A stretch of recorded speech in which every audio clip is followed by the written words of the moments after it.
The United States warns of further action after its airstrikes on Syria. At the same time, talk of a political transition in the war-torn country has resurfaced. But is that even a possibility? Where does the solution lie? This is Inside Story.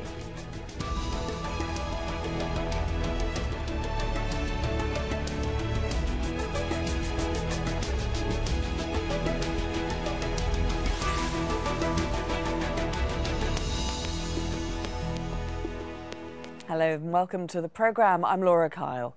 US President Trump has been both congratulated and condemned for ordering missile strikes on a Syrian airbase suspected of using chemical weapons. The attack was seen by some as a warning to the regime of Bashar al-Assad that the period of impunity is over and he will be punished. But the past 6 years have shown that military action has failed to stop the mass killings and end the war. France and Germany have renewed calls for a political solution. But what kind of roadmap will be accepted by the main players in the conflict? Last year, the opposition rejected a United Nations proposal that had President Assad remaining in the political system. Last month, negotiators at a fifth round of peace talks brokered by the UN in Geneva called for a political transition, a new constitution and elections within 18 months. But considering previous opposition, can a compromise be reached, and what is the realistic way to proceed? Well, the war in Syria has multiple players and it seems everyone has a stake. So let's take a look at some of those involved. Russia backs the Assad government and has deployed members of its army to help forces loyal to the Syrian president. Iran is another Assad supporter. Tehran has been providing funds and weapons. Those against the Syrian regime include Saudi Arabia and the United States, who have been financing and training some of the rebel groups. Then there's Turkey, Syria's neighbour, which has taken in millions of Syrians escaping the violence. Turkey backs the Free Syrian Army, which has not only been fighting against the government, but also battling ISIL in the north. And the umbrella group, the High Negotiations Committee, or HNC, has represented much of the opposition in numerous peace talks. Let's now bring in our guests. In Jeddah, we have Hadi al-Bakra, member of the Syrian opposition and former president of the National Coalition of Syrian Revolution and Opposition Forces. In Beirut, Rami Khouri, public policy fellow and professor at the American University of Beirut. And in Moscow, Alexei Klebnikov, a Middle East expert at the Russian International Affairs Council. Welcome, all of you. Thank you very much for being here with us on Inside Story. Let's take a look at some of the recent developments over the last couple of days. We've got France and the UK saying that this US strike serves as a warning to Russia to now push for a political solution. Alexei, how likely is this to actually happen? Firstly, I want to underline that from Russia's perspective, this is seen as definitely not a good start for any negotiations and for the political process in general.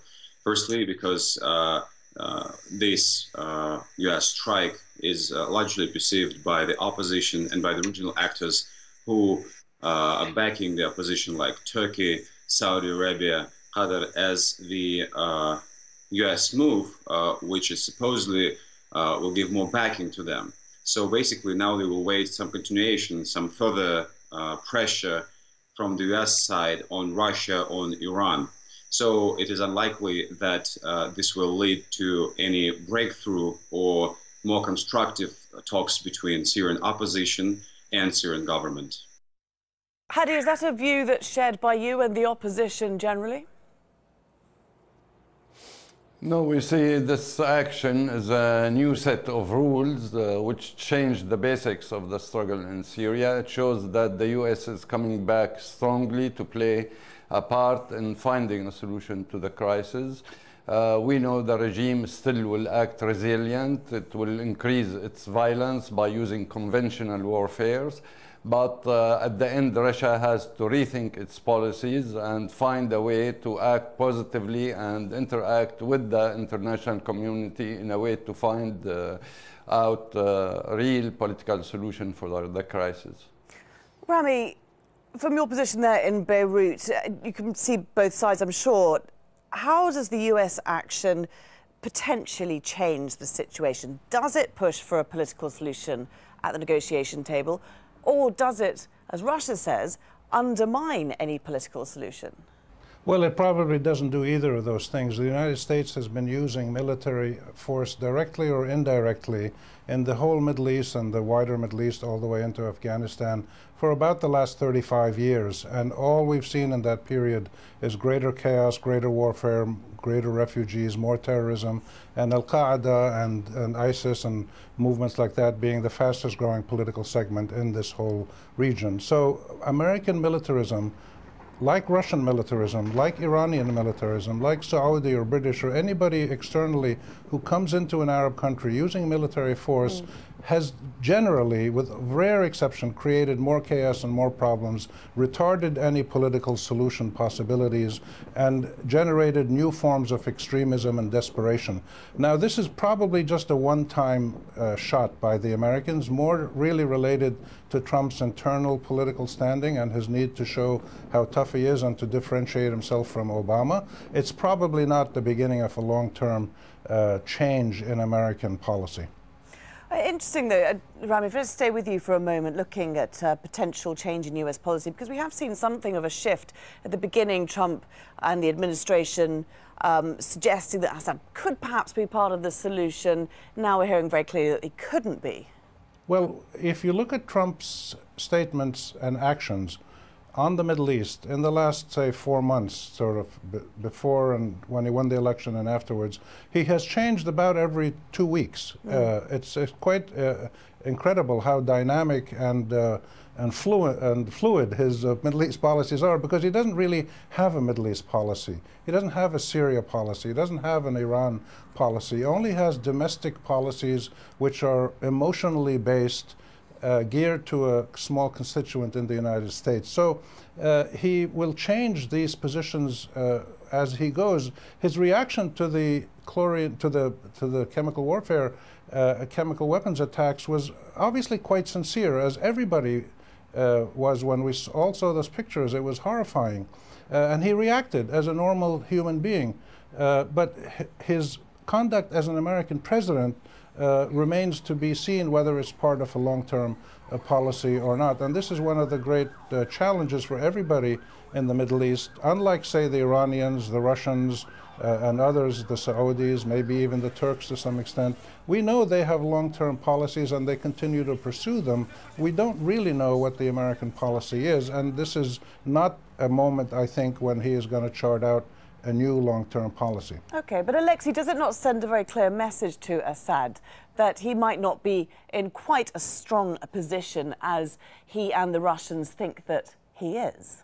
So basically, I agree with my colleague from Beirut that definitely Trump's action is should be perceived as and it is a one-time action, but definitely it aimed to sending several messages. The first message was definitely targeted at his domestic audience to confirm that he is not Putin's puppet and to tune down his critiques about his Russia affairs. Second message was sent to Moscow that Russia cannot unilaterally act in Syria anymore. And the third message was sent to the world that America is still here, it is in charge, and it can take decisive action. So given that, of course, this is an additional pressure on Assad, which might basically make him be more convinced to negotiate in a more constructive manner. But it hardly be so in the reality, because every time some military action takes place during the negotiation, especially when we look at the new Astana process and then Geneva process, I don't think that it gives opens up more opportunities for constructive negotiations. Okay, because of course we have seen Russia acting quite unilaterally when it comes to Syria, and more so back in January when it produced a draft constitution for Syria, which was widely criticised by many Syrians. That stated that everyone shall have the right to life, security and freedom, and the state shall guarantee these rights. The army and other armed forces may not be used as an instrument of suppression of the people and should not interfere in politics nor participate in the transfer of power. The creation of armed units based on sectarian values will not be allowed, and such organisations will not be part of the social and political system in Syria. Quite a bold move. Hadi al-Bahra there in Jeddah. What was the Syrian reaction to that draft constitution that came out of Moscow?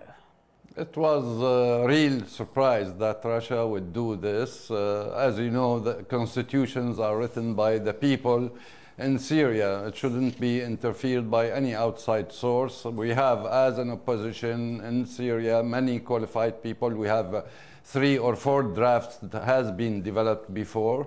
And we really don't expect any foreign power to rewrite our constitution. Our constitution has to be written by Syrians and voted on by referendum by all the Syrian people. Alexei, what's happened to that draft constitution? Is it still a working document? Is it still being brought into negotiations?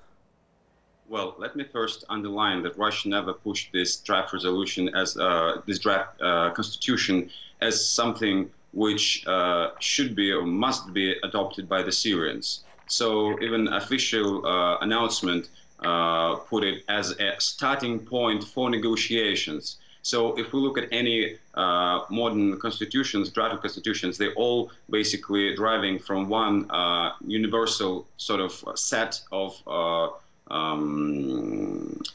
articles. So basically, this was only the beginning, the starting point for discussions. So to say, to push to activate the process of political discussion of the constitution, but to no degree it was the move which prescribes or makes Syrians to adopt it as the granted. But it didn't get very far, did it? It didn't really have the desired effect. Right, but I mean, the situation on the ground is still very complicated, and with this current chemical attack and the U.S. strike, it complicated the situation even more. So I think this the discussion of the constitution is now moved even farther from the moment. Rami, let's get to the crux of today's discussion, which is supposed to be on what a political solution would look like if indeed it is possible to find one at the moment, and many would say that we're a long way from it. But a transitional government, what would it look like?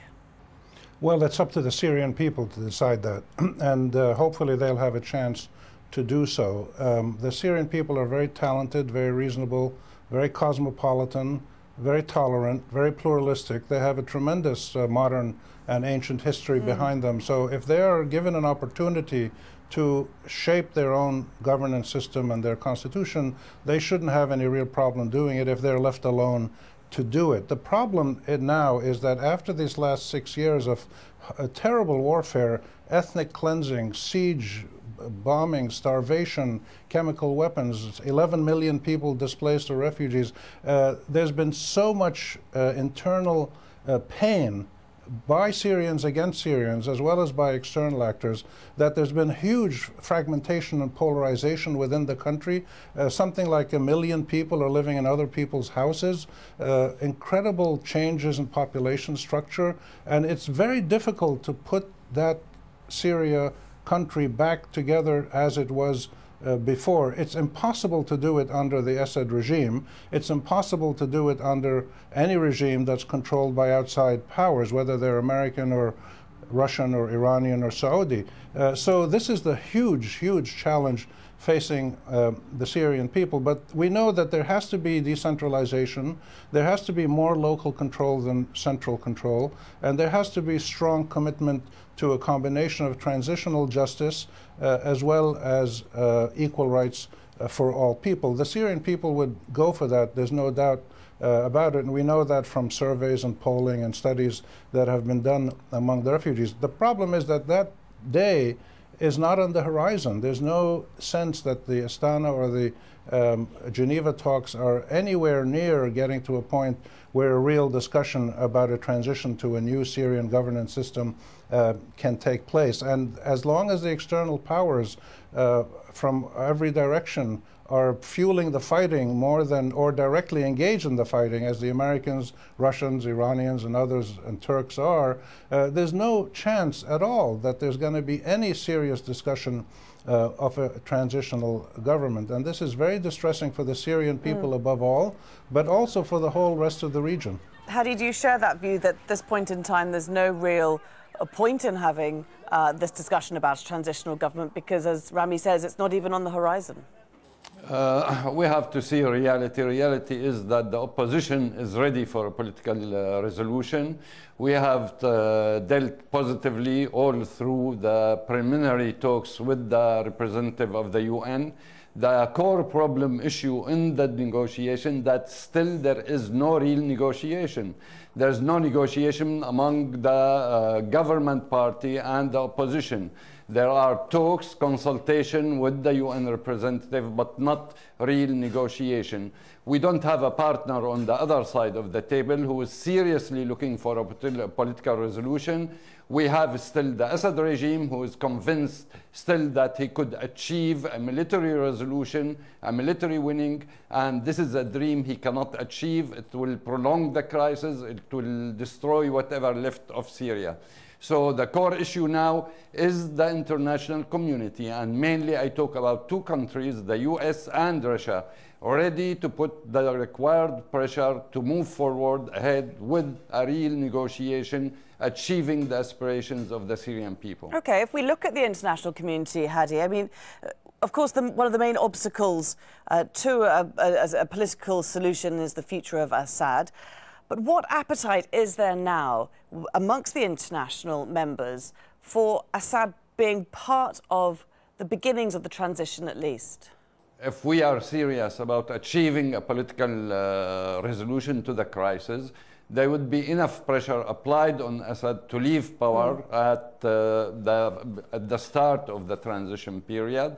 Before the transition period, the preparatory period, or whatever period is, this is open option for Syrians to talk about and decide on it.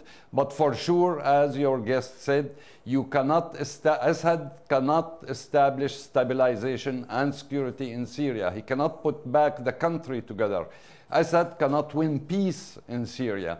The continuation of Assad will bring more suffering to the Syrian people, more security risk to the international community. That's all. Alexei, will Russia ever accept that there is no place for the Assad regime in a transitional government? Firstly, I have to say that Russia never connected and was really connecting its plans in Syria to the personality of Assad. What Russia really cares about is its interests. So as far as the person who is in power can protect Russia's interests in Syria, Russia will be fine with that. So the major concern of Russia is to save the existing state institution, army, which is one of the most important of them, and all others. I mean, if we look currently at the territories under control of the Syrian government, you can see that the majority of people still live under the government control areas where basic institutions are still functioning, still running. So this is the major concern. As for the personality of Assad, Russia numerous times reiterated that it doesn't connect its Syria strategy policy to his personality. Also, I want to comment on one thing that my honorable colleagues mentioned, that the external powers should push more pressure on the relative participants, actors of this conflict. But we should keep in mind that the external powers do not have that much real influence on the groups on the ground. When we talk about the United States really have little influence. I mean, for the last 5 years, US failed to create cohesive, not fragmented opposition. So this notorious fund and equip program failed. And basically this idea of separating moderate rebels from terrorists also was not, I mean, it didn't come into life. Okay. So let me just put that point to Hadi, because it's a fair point. That, you know, we haven't even got the rebels united at the negotiating table in Geneva. In Astana we saw, well, in Geneva we saw the HNC, and then we saw Moscow and Cairo camps. It's not one voice yet, Hadi. So how do you first overcome that? That's what I said when I said there is still no real negotiation carried out in Geneva. Right. The whole negotiation process has to be redesigned, reconfigured in a way to have two delegations sitting in front of each other. The way forward, it's known by everybody. We want to establish a transitional governing body which unite the internal front of Syria, so we can carry out the fight against terrorism and get rid of terrorists and the extremist organization in Syria, unite and reconcile the internal front of Syria, and carry forward with full political transition, achieving democracy, multi-polar system, a city, a country governed all on equality between all citizens and their rights and duties. So the way forward is very well known.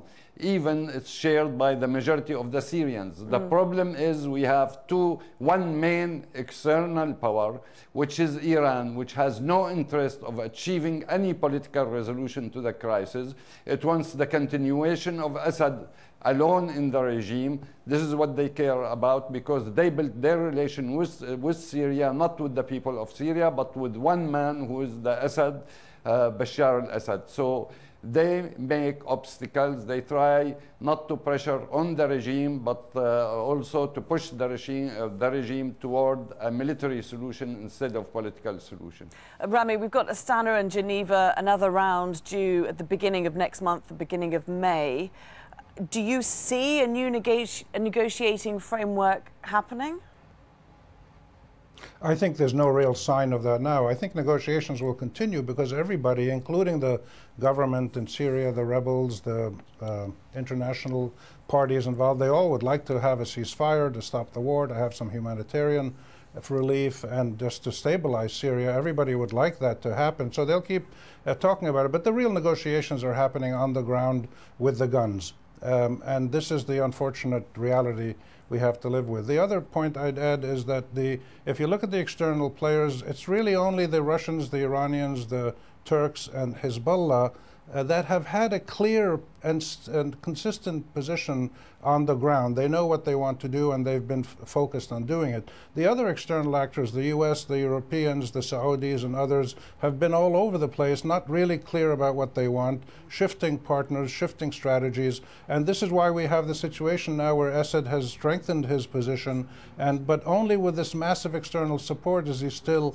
where he is. He's actually very weak. He seems strong, but he's not strong. He's only there because Russia, Iran, and Hezbollah are heavily supporting him in fighting and in economic aid and diplomatic aid.